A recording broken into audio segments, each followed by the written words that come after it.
It's a very sad and unsettling time. I want to believe that most Americans are not on board. I'm talking about the world events, particularly in America. You will notice a purposeful effort to erase my history, to demean and suppress me, to prove my inferiority, and to change the law so that my very existence is weakened. My human rights are being slowly degraded. Again. Just turn on the news. You can see it. It's not some group of people. Those over there, those people over there. No, it's me. I'm in a country where I was never considered equal. We know this is not a new idea. But now people in power are deliberately suppressing in front of your very eyes as if it's okay. And people are cheering and supporting it. I'm angry. I'm hurt. I'm disappointed. I'm unsettled. I'm shaken to my core that day after day after day, people are okay with me being erased, suppressed, and having my human rights taken away. You know that the Constitution had to be amended so that I'd be considered a man, and women were not even in it.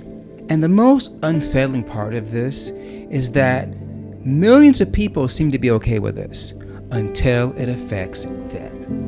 They're okay with them being fired, them being suppressed, them being purged, them being dragged out of the country. They're okay with that until their insulin is impacted, until their prices get higher, until they lose their job. They're okay with me losing my job or someone else losing their job, but they're not okay what happens to them. And they're online crying about their loss. People, as I said in my episode about community, episode 9, community is everything. We are nothing without each other. We don't have to get along. We don't have to like each other. We don't have to share the same beliefs. As I keep saying, we are one planet, one tribe, one love, one world, one planet, one place, the only place in the universe where we exist. And there's a finite number of us with a finite number of resources and enough resources for everybody. And if the oligarchs have their way, the world is going to be bad for everyone except them. And by definition, there'll be a few. 0.001% of 8 billion people will be cool. The rest of us will be in pretty bad shape. So when are we going to realize that we need each other? When are we going to wake up and see that it's time for a paradigm shift? We've had enough oligarchy and tyranny. We've had centuries of that. We know it does not work. And eventually, the people rise up and take them down. So we have a chance to do something different. And ask yourself, what can I do to make the world better for everyone, not just me? It's not enough that my kids can eat. Your kids have to eat too. It's not enough that my job is safe. Your job has to be safe too. It's not enough that my prices are lower. Yours have to be lower too. Our education, our medical care, our food, the health of the planet has to be for everyone. We can argue about how to do that, but the what is clear. It is not going to help any one country to purge another kind of a person. The world's too small for that. When we were fighting with sticks and spears, maybe that would be appropriate. That's how we evolved as humans. But now that we're here, we know better. Are you okay with me being erased? With my family being taken out of history books? When they built this country, are you okay with me being silenced? If I said what I really want to say on this channel, I'd be shut down. So we're going to keep it clean for now. Thankfully, I have enough self-confidence to know that it's not about me and I will be fine. I will find a way through this, and I hope that you feel the same way about yourself, because in a world like this, needless to say, we are in a world full of challenges that are not equal, right? There are some challenges that, depending on who they fall on, are harder. We spent the last 9 episodes talking about challenges and the ways of navigating through them, around them, with them, walking with them. Like the challenges that are befalling a lot of people right now all over the world. Those are the challenges I'm talking about. Whether it's your job loss, or your lack of resources, or the discrimination you feel, or the hatred and disrespect you might feel. Yeah, those are challenges. Those are lions. And unfortunately, they're not going anywhere. That's why we're here, to learn to walk with them, so that we can have the life we want and the life we deserve by walking with the horror and evil around us. I call them lions. Life challenges, unchanging circumstances. It's more than a metaphor, it's a way of life. As unthinkable and heinous as some of these challenges are, they're not insurmountable. And the series has been about walking with self-doubt. There is no room for self-doubt at a time like this. Can't fight an oligarch unless we have each other. Today I want to share some strategies about moving forward beyond self-doubt and embracing a whole new world of opportunities.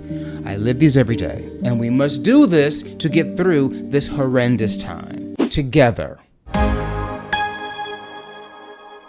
We've been talking about self-doubt for 10 episodes. Various ways of looking at it, exploring it, thinking about it, working with it, walking with it. I'm not talking about the mild daily doubting that we do as being human. Of course, there will always be moments of back chatter of self-doubt trying to derail you. It's natural. I'm talking about the doubts that shut us down. If you've watched the other episodes, you begin to understand and see as we become more intentional about our approach to navigating life challenges and changing landscapes, self-doubt starts to evaporate. For me, I started noticing a lot of changes in my day-to-day life as I began to let go of thoughts, feelings, and behaviors that did not align with my core values and my vision for my future. See episode 5 for letting go of things that don't serve you. One of my close friends in high school invited me to audition for the school dance competition. I had never danced before. I learned pom-pom routine from my cousin who taught me those little dances, but I was never a trained dancer and I wasn't really good. I was just, I guess, like moving. So she asked me and I was horrified. The idea of auditioning in front of the entire school and performing in front of the school as a dancer when I was the nerd in the back of the room. I did get straight A's. I wasn't very popular. I just sat in the back. It was a mostly white school. I was one of the few black people there. There was lots of racism. I felt very, very, very insecure. I thought there is no way I'm putting on a costume and auditioning for the dance contest. She was very persuasive. My beautiful friend Carol Soma. She had this gorgeous strawberry blonde hair and a smile that would just knock you dead. And I said, what if I did it? It would be so much fun. And as I focused on my core value of working hard, of being creative, I loved the idea of performing, I loved moving and dancing, expressing myself through art, song, and dance, I thought, why not? And those voices of self-doubt kind of evaporated in the back, just momentarily, long enough to make a decision. I made the decision, we won the contest at the school, we went on to compete for the community and won the community competition first place. And then my best friend invited me to her dance studio to begin dance classes. And that's how the rest of my life happened. Because I was able to focus on the core values of myself, my passions, my talent, and what little confidence I had was loud enough to dampen the voice of self-doubt just enough for me to decide to step into my greatness. And it has been a ride of a lifetime. This is what can happen when you focus on your core, on yourself, on your passion, on you, and ignore what you think others are going to think, what you think they're going to say about you, because they're going to talk about you. They're going to do that. They did. For my entire 4 years of high school, even after I won the competition, I became quite a celebrity in the school and was voted most likely to succeed, but people hated me because I was black and because I danced, and they missed out. That time when I tried out for that dance competition and shut down that voice of self-doubt, I stepped into my greatness and have been stepping into my greatness ever since. You can too.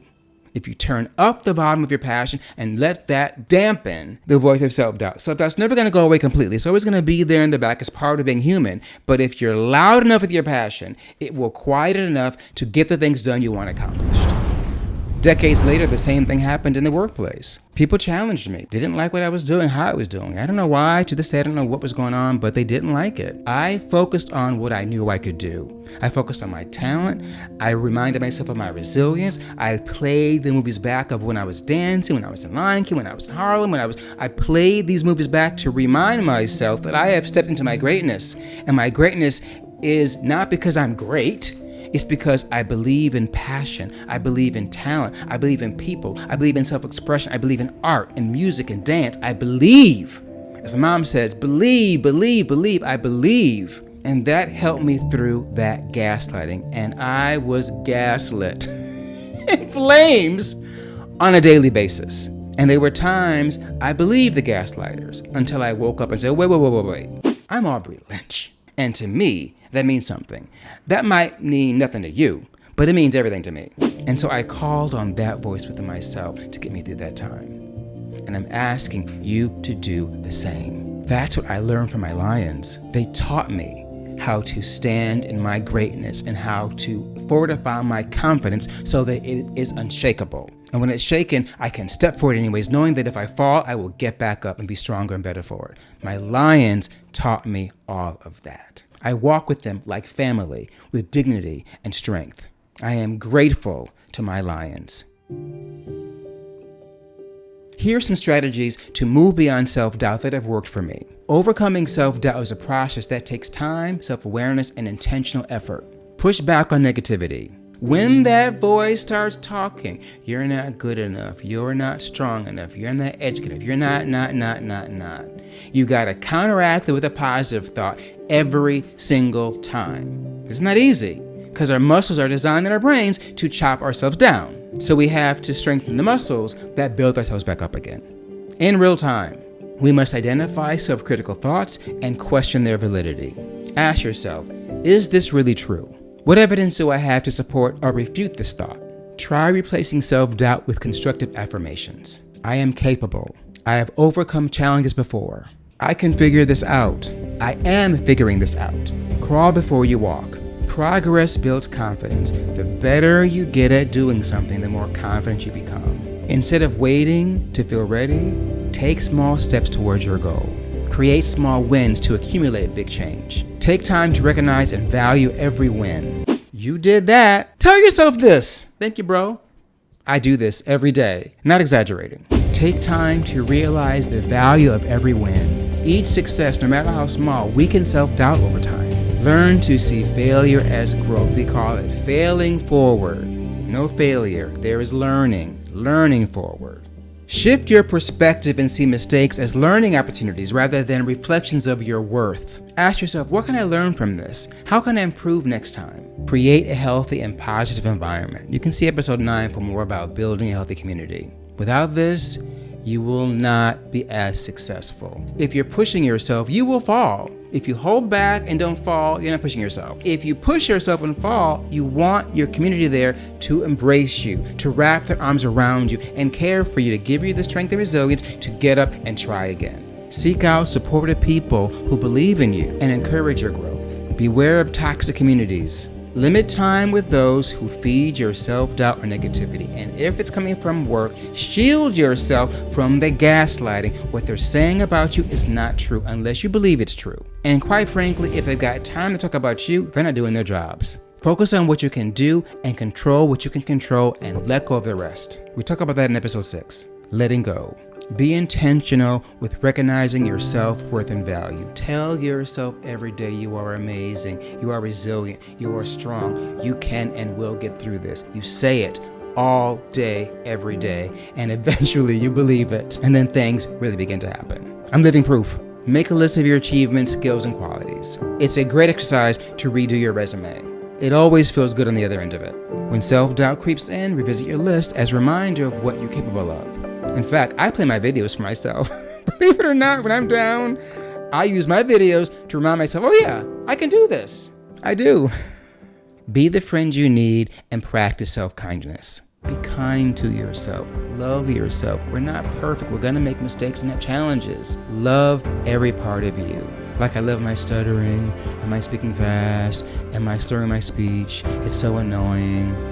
I can't say that I love it, but I'm working on it. I'm being a kind friend to myself, as annoying as that might be sometimes. Talk to yourself like you would a friend, kindly with encouragement. We say things to ourselves we would never say to others. So talk to yourself the way you would talk to a friend who needs encouragement. Know that no one is exempt from hardships. Acknowledge that everyone experiences self-doubt and setbacks. You are not alone.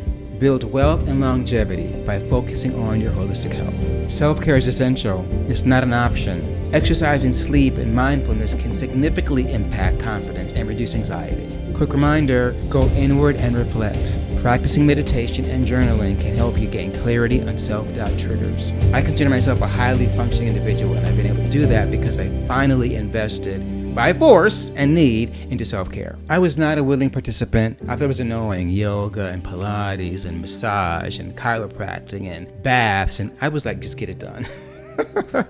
Until I got myself to such a high level, I could not function without it. I was traveling the world with Lion King, for example, and I was in different time zones every few weeks, every few days. My sleep was directly proportional to my ability to function. My mood, my concentration, my focus, and my ability to think clearly was about how much sleep I got. I had to get into a regimen of what to do on a plane, when I arrived, when I got there, when I wanted to fall asleep during the day, staying awake. All the things I did helped me manage myself and get more into self-care. There were times when things came up that I knew I couldn't deal with it myself. I talked to a professional, and I still do once a week. So now I know that my sleep, the amount of water I drink, what I'm eating during the day, how much I go to the gym, when I take a dance class, is all about staying healthy so I can function. I don't like all these things. I don't like going to the gym. In fact, I hate the gym. 1, 2, you can do it, you can do it. And I walk and I ride the bike, I get outside. These are things I purposely do so that I'm healthy so I can function. I make sure that I make room for my regimen because it's a natural part of my day. It feels odd when I don't do it. To create a new habit, do it for 21 days and it'll become part of your life. And most importantly, I'm in a constant positive conversation with myself.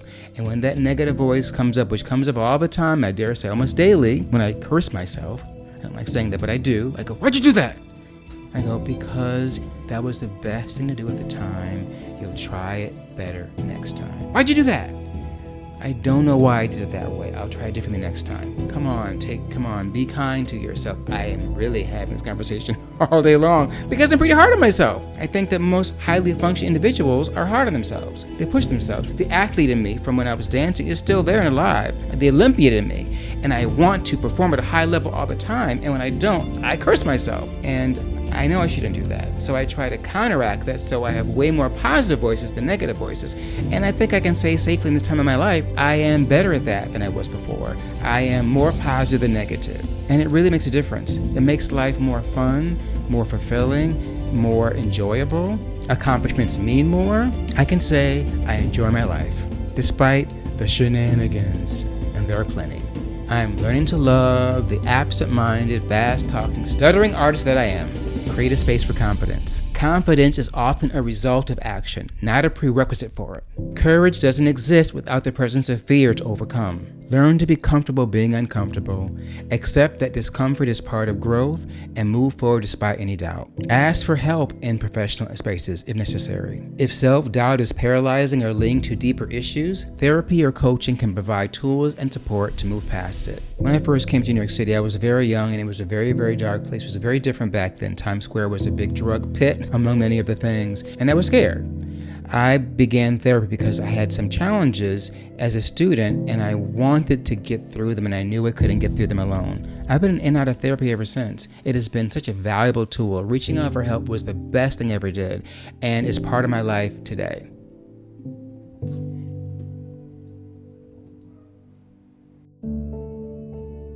Moving beyond self-doubt is a matter of perspective taking. We create the world we want to live in by giving our time, attention, and energy to our thoughts. What you think is what manifests.